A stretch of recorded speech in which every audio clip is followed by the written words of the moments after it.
Putri Hijau adalah sebuah legenda yang terbesar di Sumatera Utara.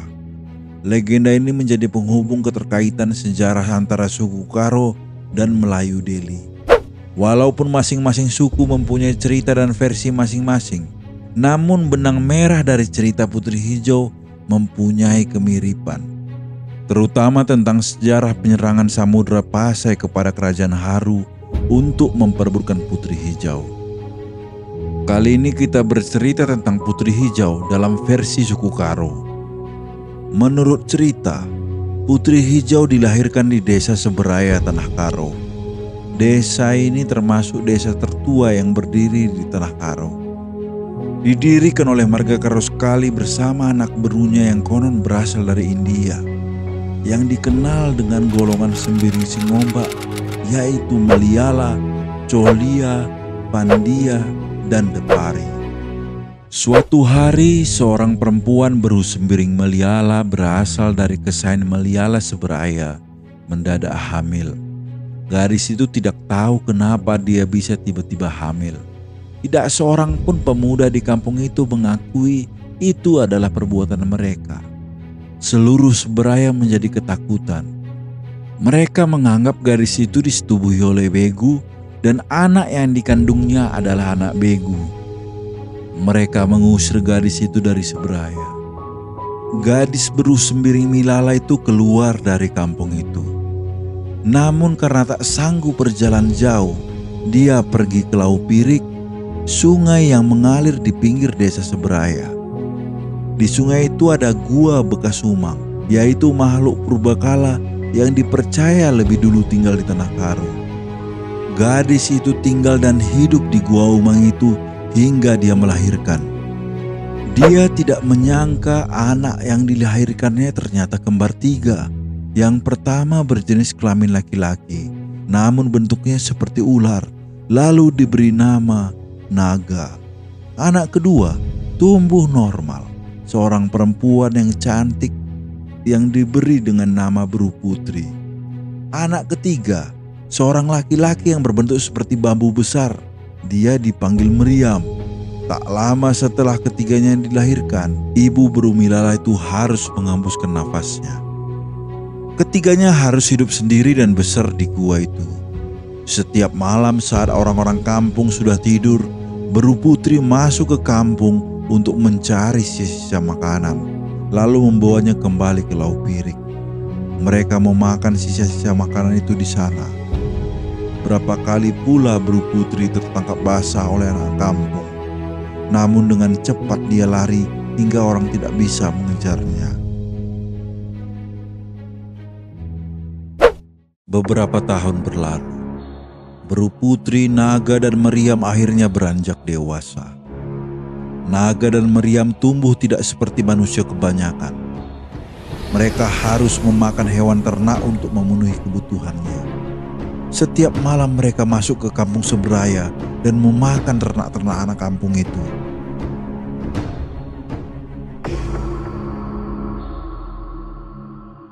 Anak kampung itu marah. Mereka melaporkan kejadian itu kepada Raja Seberaya, Sibayak Karo sekali. Raja mendapat kabar kalau makhluk dari Lau Pirik itu yang memakan ternak-ternak anak kampung. Sibayak Karo sekali lalu pergi ke Lau Pirik. Sesampainya di sana dia tidak menyangka kalau dia bertemu dengan Bru Putri yang cantik jelita. Dia langsung jatuh cinta dengan gadis itu. Raja Seberaya itu menawarkan untuk memberi makan kepada Naga dan Meriam agar mereka tidak lagi memangsa ternak-ternak anak kampung. Sibayak Karo sekali meyakinkan Bru Putri kalau dia mempunyai ribuan ternak yang bisa menghidupi saudara-saudara gadis itu. Tapi dengan syarat Bru Putri harus menjadi istrinya. Karena sayangnya kepada kedua turangnya itu, Bru Putri menyanggupinya. Gadis itu menginginkan saudara-saudaranya itu bisa tetap hidup. Dia menerima pinangan Sibayak itu dan menjadi permaisuri Raja Seberaya. Namun perkawinan itu tidak berlangsung lama. Ternak-ternak milik si Bayak Karo sekali semakin lama semakin habis. Raja Seberaya itu tidak sanggup lagi memenuhi kebutuhan mereka. Akhirnya raja dan Beru Putri bertemu untuk terakhir kalinya di sebuah tempat di Brastagi. Mereka bercerai di tempat itu. Tempat itulah yang kini terkenal dengan nama Peceraian, tempat perceraian si Bayak Karo sekali dan Beru Putri. Beru Putri mengajak turangnya untuk pergi ke daerah Jahe-Jahe. Karena menurut kabar, ada keluarga mereka tinggal di Kesen Meliala sekitar Deli Tua. Mereka berjalan menyusuri sungai Lau Petani. Sampai di perbatasan Deli Tua, mereka berpapasan dengan Hulu Balang Raja Haru. Lalu mereka menanyakan kemana arah Kesen Meliala. Namun Hulu Balang itu meminta ketiganya bertemu dulu dengan raja, agar mereka diizinkan tinggal di daerah itu. Mereka pun menyetujuinya.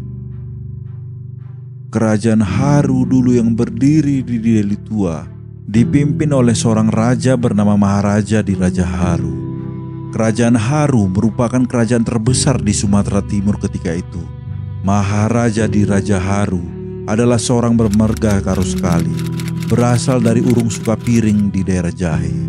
Urung Sukapiring di Jahe punya hubungan dengan Urung Sukapiring di Tanah Karo yang berpusat di Seberaya. Walau usianya sudah mulai melewati setengah abad, namun Raja Haru belum menikah. Dia hanya memelihara selir-selir. Selir-selirnya berasal dari berbagai kerajaan dan negara. Biasanya selir itu menjadi lambang atau simbol persahabatan antar kerajaan. Belum ada wanita yang cocok mendampingi Raja Haru. Raja Haru menerima kedatangan Beru Putri, Naga dan Meriam. Melihat sosok gadis itu, dia langsung jatuh cinta. Dia tergila-gila pada gadis itu. Suatu hari dia bertanya kepada penasihat spiritual kerajaan, seorang guru Sibaso, bagaimana tentang gadis itu. Guru itu heran dengan apa yang dikatakan Raja Haru.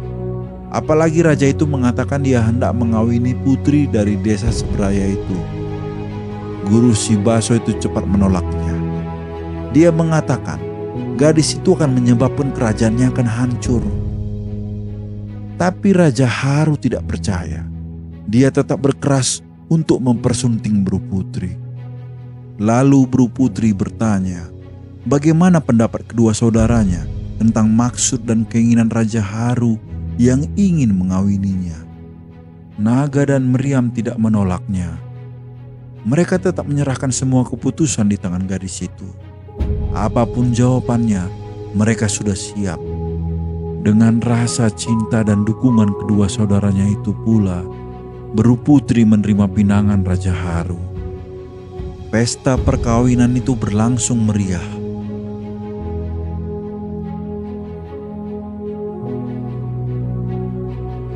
Di pesta perkawinan itu, Raja Haru mengumumkan kalau Naga dan Meriam diangkat menjadi panglima baru untuk kerajaan Haru.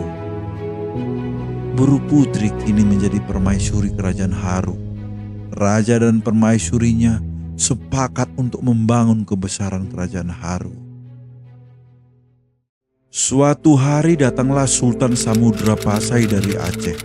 Samudra Pasai punya hubungan kerjasama dengan kerajaan Haru. Beberapa tawaran kerjasama dikatakan Sultan Samudra Pasai dalam pertemuan itu. Raja Haru menyambut penawaran itu dengan senang. Tapi sosok permaisuri kerajaan Haru itu ternyata menarik perhatian sang sultan. Dia bertanya, siapa perempuan cantik yang sekarang menjadi pendamping raja itu? Kemudian Raja Haru menjelaskan siapa yang kini menjadi permaisurinya. Sebelum pulang, Sultan Samudra Pasai meminta izin kepada Raja Haru untuk bersalaman dengan sang permaisuri. Wanita itu telah membuatnya jatuh cinta.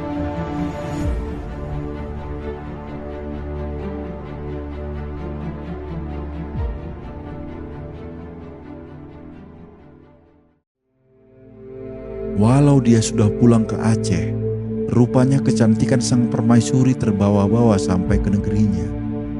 Cahaya berwarna hijau memancar di atas langit Aceh. Cahaya hijau itu membentuk dan melukiskan wajah permaisuri kerajaan Haru.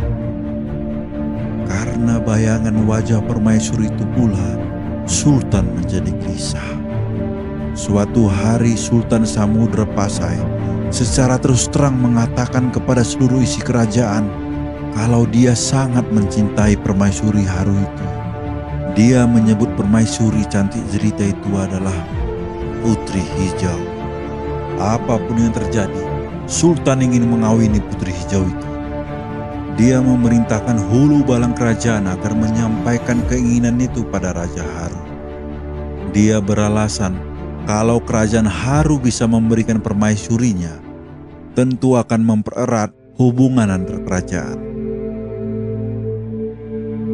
Hulu balang Samudra Pasai menyampaikan keinginan Sultan kepada Raja Haru.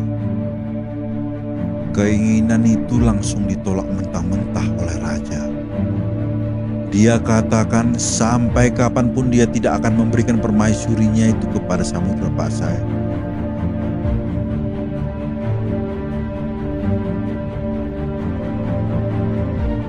Perkataan Raja Haru itu membuat Sultan Samudra Pasai sangat marah.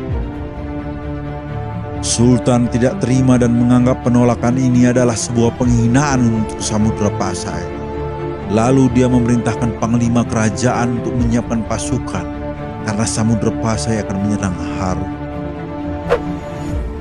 Di kerajaan Haru, kabar Samudra Pasai akan menyerang telah terdengar. Raja Haru tidak sedikit pun gentar. Kerajaan itu pun melakukan persiapan. Peperangan pecah. Samudra Pasai akhirnya menyerang Haru. Namun persiapan dan pertahanan Haru membuat Samudra Pasai tidak bisa menduduki Haru. Selain itu kehebatan Panglima Haru, naga dan meriam yang menembakkan amunisi dari tubuhnya membuat pasukan Samudra Pasai mundur.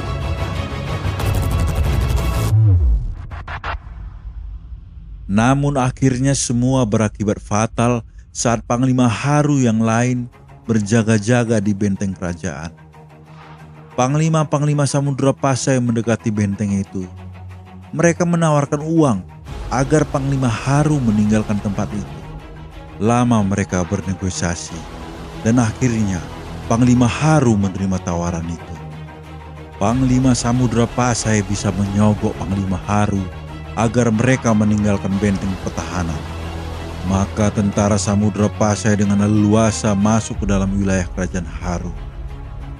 Naga dan meriam berusaha mempertahankan kerajaan. Namun mereka tidak mampu karena hebatnya serangan Samudra Pasai. Naga menghilang di tengah peperangan. Sementara meriam tidak kuasa lagi menembakkan pelurunya. Tubuhnya semakin panas lalu meledak terpecah dua. Di istananya, Raja Haru dan Putri Hijau mulai ketakutan. Mereka mendengar tentara Aceh mulai mendekat. Mereka tidak bisa lari kemana-mana lagi saat tentara Samudra Pasai mengepung tempat itu. Sultan Samudra Pasai datang, lalu memerintahkan para panglimanya untuk membunuh Raja Haru. Putri Hijau berteriak menangis meratapi kepergian suaminya. Sultan Samudra Pasai menawarkan Putri Hijau untuk ikut pergi dengannya. Dia akan menjadi permaisuri kerajaan Samudra Pasai. Namun Putri Hijau menolaknya. Akibatnya perempuan itu dipaksa untuk ikut pergi.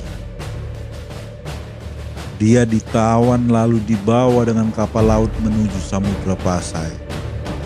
Di tengah lautan luas, tiba-tiba muncul dari dasar laut naga turang dari Putri Hijau. Kemunculan naga menakutkan tentara Samudra Pasai. Mereka meloncat meninggalkan kapal itu. Dengan cepat naga lalu menarik Putri Hijau dan membawanya ke dasar laut.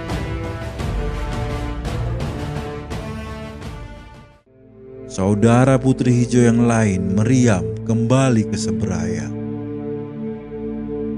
Dia mengabarkan si Bayak Karo sekali yang pernah menjadi suami Putri Hijau tentang keberadaan Buru Putri.